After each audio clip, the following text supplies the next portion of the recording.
You're listening to Soap Dirt, the latest in television entertainment news. Hey, Young and the Restless fans, Belinda from Soap Dirt, and I've got your early weekly spoilers for April 1st through 5th. We have got a villain, we've got struggles, we've got Adam stuff, we've got unemployed people figuring out what to do next, and somebody else looking for a job.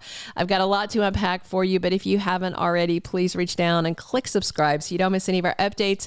And as we always do with the early edition spoilers, I am going to run down what's happening the rest of this week before we dig into next week, just real quick to give you some context. There's good stuff happening on Wednesday, March 27th. Lily is taking the reins at Chancellor Winters. She decides to fire Heather and Daniel despite Billy's protests. All right. So he is thinking that she is being emotional and not thinking about the business ramifications. But, you know, Lily is quite certain that it's the right thing to do. She tells Devon what she plans to do. Abby and Devon discuss that their cheating betrayal is very similar to what Heather and Daniel did to Lily. Heather and Daniel talk. They're very worried about the future. She thinks he'll get to keep his job and she'll be fired. He considers resigning to try and save her job. None of it's going to help them. Lily runs into them at Crimson Lights and fires them both. And I was cheering when she did it. Adam and Chelsea continue to disagree about what's best for Connor. He wants their son to stay in Genoa City, but she thinks the East Coast school is a better option. She's working on Adam, trying to convince him. Billy shows up and gets into the conversation, but it actually goes well. And he, I think, is part of the reason that Adam finally agrees to move forward with this. That takes us to Thursday, March 28th, where you're going to see Sally offering Adam some moral support. I wonder if he's going to come back to her after this conversation with Billy and Chelsea and just talk about how uncomfortable maybe he is with Billy being part of this dialogue, where he's not sure it's the right thing to do. Connor is working on his dad to try and get him to let him stay in town because I think he sees Adam as the weak link that he might be able to get to do what he wants. So we'll see how that goes. Kyle and Diane bicker about the situation at work. He is still butthurt that Mommy Dearest has the job that he wanted, and his bratty little entitled mind can't wrap around the harsh reality that he's not going to be co-CEO anytime soon. Diane is a little tired of his sass at work. I mean, he is her son, but he needs to respect her role. And she says some snarky things to him about he reports to her, not the other way around. And he's going to chafe under working for his mom, and things might come to a head. We'll see how it goes. Nikki Newman opens up to Jack Abbott. I'm sure she's still just upset and reeling about everything that has happened with Jordan. And, you know, Victor is a little frustrated with her for even calling 911 to save Jordan's life. So she needs Jack. And her confiding in Jack, to me, has me worried that she might be thinking about grabbing the bottle. But we'll see. Friday, March 29th, we're going to close down the week with Claire catching the eye of, the spoiler says, someone new. So that spoiler could mean two things. Someone new is in town and they spot Claire and they're like, oh, hey. Or it's somebody that hasn't met Claire before, because that would be someone new, someone she hasn't met, someone that hasn't met her. So that knocks out a lot of Genoa City.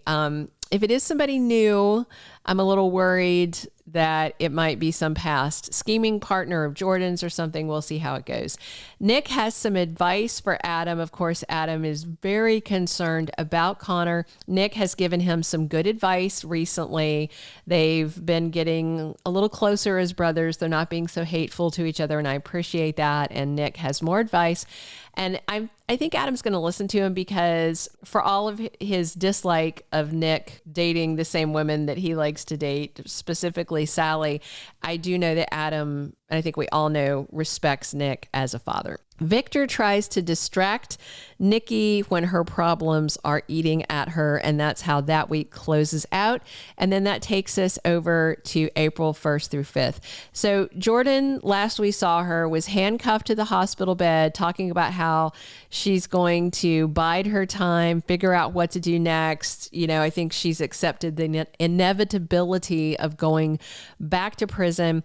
I do wonder if those were her final moments, or if we're going to get one more scene where like she's hauled off screaming and threatening like a lunatic, because we haven't seen any official confirmation that her run is completely done. So we'll see, and I'll give you an update as soon as I have word.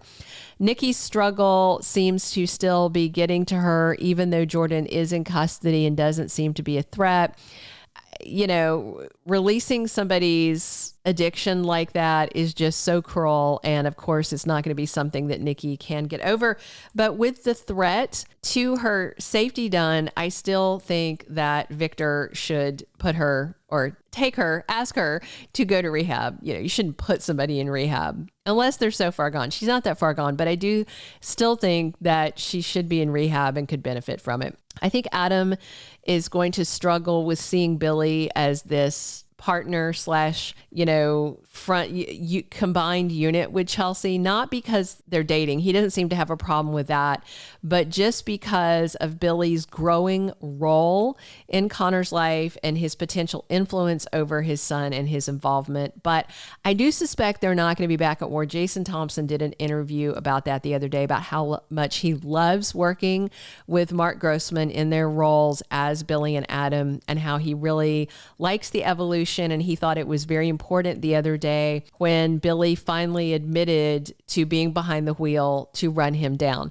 And if you remember, Chloe actually saved Adam and pushed him out of the way because she didn't want Billy going down for that. That was back in his Killer Billy phase when he was that gum chewing maniac. Heather and Daniel are unemployed next week. Are they going to sue Chancellor Winters, or are they going to pack their bags and head out of Genoa City? I know which one I want, and it is the latter. Danny and Christine should be getting ready to pack their bags and head out on tour. Maybe they'll get company. Maybe Heather and Daniel will go with them. I wouldn't be surprised if a steamer trunk shows up among their luggage and Phyllis has hidden herself in it. You know, some kind of extreme shenanigan like that. I mean, hopefully she won't, but with Phyllis, you just never know.